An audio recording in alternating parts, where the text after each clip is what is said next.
The other move is to just check in as Bill President. So every time you come in and out of the hotel, they say, Mr. President. Have a seat, Mr. President. First of all, congratulations. This movie is awesome. Thank you. Fantastic. I loved it so much because it wasn't anything that I expected. I was totally blown away.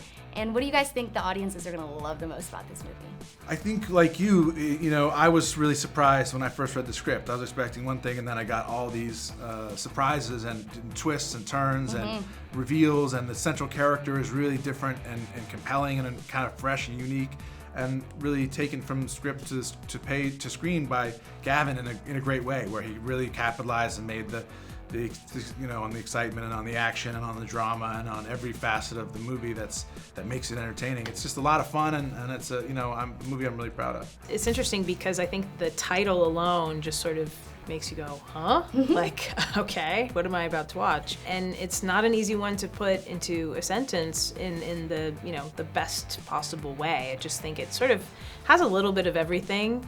It has action, it has suspense, it has a little bit of humor even, and I think it's a completely unexpected, very original story. And right now, those are the kind of movies that I think, audiences are really looking for. Yes. So I hope that they really respond to this one. I think it's something that, it's gonna really leave audience members thinking. Totally. And wondering about, what they just saw. It's action, it's drama, it's thriller, there's romantic elements, there's funny stuff in the movie, and it really makes you think about Ben's character in particular, and he's has autism, is on the spectrum, Asperger's, whatever way you want to refer to it.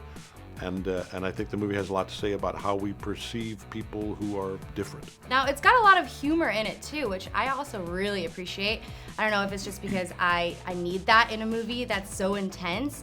Where do you kind of find those moments to put those funny parts in, to give people a relief? Yeah, it's exactly that. It's just keeping the audience off balance and then giving them permission to laugh. That was something that Ben and I had talked about early before we started shooting the film, and whenever there were opportunities, if we can find it honestly within a scene, let's go for it. But I would say most of the laughs in the film were improvisational moments that within a scene that Ben just did. Yeah. And I found myself laughing at times behind the monitor and going, okay, that works. Yeah. Comedy that comes out of realism is my favorite thing to do in movies. If you can find little behavioral moments or absurdist moments or moments when you're self-aware, you kind of realize how ridiculous something is. That is why I like to go see movies, and so I was always trying to do some of that stuff. And some of it would be a miss, but occasionally we'd find something that we both liked and thought was funny. Mary Beth Medina kind of has it all together when we meet her. She's doing pretty all right. Yeah. And then Ray rocks her world, and her motivation kind of just kicks in right away. So how did you kind of get ready for that aspect of your character? Yeah, it's interesting because it's hard to sort of portray some of the things that she kind of goes through. Her stakes are high. Her stakes are very high, and we understand that right away. And I like that. I like that as soon as you're meeting her, we don't need to see all the backstory for this character. It's sort of shown in really sort of small details, but we immediately understand and I think can really relate to her and relate to the situation that she's in. And she's really just sort of thrust into the situation. But what's cool is that, over the course of the movie, the initial motivation of why she's on this case really does evolve, and it becomes something more interesting because you start to see a woman who has a sense of excitement and pride in being able to actually get closer and closer to solving this case. So it's cool. It's you're seeing somebody sort of come into their own, and there's a reason why Ray King selects her out of all of the analysts in the building. He sees a certain thing in her, and I think maybe she doesn't even see it in herself until she's really sort of on the case. So that's a cool thing to get to portray. Now, when I first met Ray, I'm gonna be honest with you, I didn't really like him that much. And I don't think we're supposed to like him that much, but as the movie progresses, we kind of get to understand him a little bit. So how did you kind of zone in? Where do you find your motivation for kind of creating such a multi-layered character? Well, it's on the page, you know. I mean, Bill Dubuque wrote such a wonderful script, and that drew me to it immediately. And then after meeting Gavin and realizing he has the intelligence and the passion, you know, to make this movie all that it can be. Ray, like any good character, any interesting character, is you know, there's more than one level to the guy. And, you know, you don't always get to see that in the supporting characters, you know, because you're there serving a certain function, you know. I'm the guy who's chasing the guy, you know, who's the central character in the movie.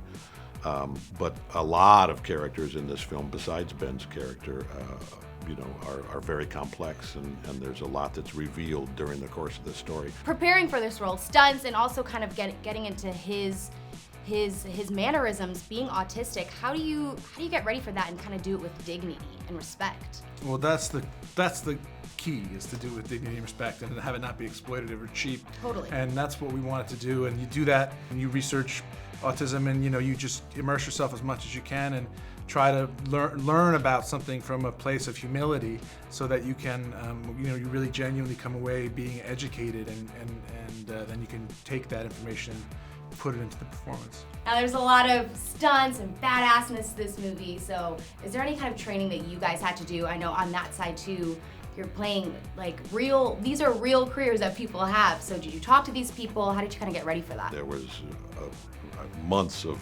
preparation and training. And I've, you know, done films in the past where I've had firearms training and this and that and fight training. And I used to be one of those guys who was always like, no stunt man, I'm doing absolutely everything myself. And, you know, after like 9 different surgeries on every joint in my body, I'm kind of using the stuntman a little more from time to time. Christian Wolff goes by a couple different aliases, right? Something that he personally relates to, famous mathematicians. So if you guys, as yourselves, had to pick an alias, you don't have to give yours away, but another alias that you relate to, what would it be? I check into hotels under the name Tom Brady. Oh, I love it. That's great. Because I want those phone calls. That's great. That's great. How about you?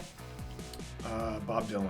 Bob Dylan. Very nice. The other move is to just check in as Bill President. So every time you come in and out of the hotel, they say, Mr. President. Have a seat, Mr. President.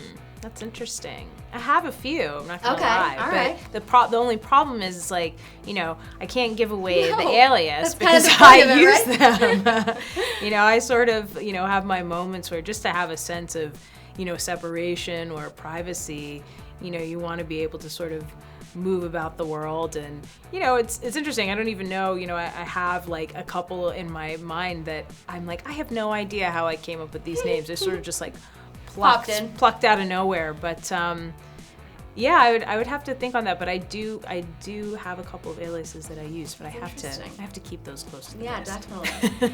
I have several alii. Yeah, I was thinking about that in the car on the way over. Not totally. But I'm not going to tell you any of them because then they That's wouldn't. kind of the point I'd of have it, to right? burn them. They wouldn't work anymore. Yeah, can't think of it. I don't know. I could change my last name to Rolling.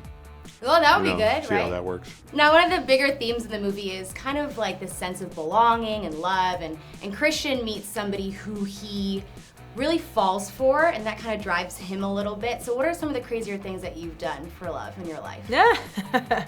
Hopefully not killed anybody. Definitely not done Well, that. that's good. That's I don't know that I've done anything too crazy. I mean, maybe I've just sort of like had that sort of Jekyll and Hyde moment and like, you know, like just sort of lost my mind. Yeah. But for the most part, I'm pretty even keeled. So I try to think before I act. If Yeah, I can. definitely. You know Come what? on. You know what? Here's the craziest thing that you can do for love. You can surrender yourself to it entirely. And that's the boldest step that any human on the planet can make. Click left for craziest things that actors did for roles, or click right for movies that need to get rebooted.